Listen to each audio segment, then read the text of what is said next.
స్నేహం అంటే ఏమిటంటే పుస్తకాలు చెప్పలేని పాఠం అంట. కోరుకుంటే చేరదంట, వద్దు అంటే వెళ్ళదంట. నేస్తమంటే ఏమిటంటే కన్నవాళ్ళు ఇవ్వలేని ఆస్తేనంట.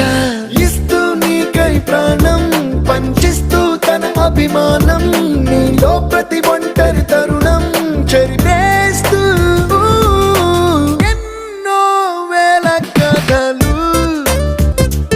అరే ఇంకో కథ మొదలు. छोटी छोटी छोटी छोटी छोटी छोटी बातें, छोटी छोटी बातें बातें, मीठी मीठी मीठी मीठी मीठी मीठी यादें, मीठी मीठी यादें यादें.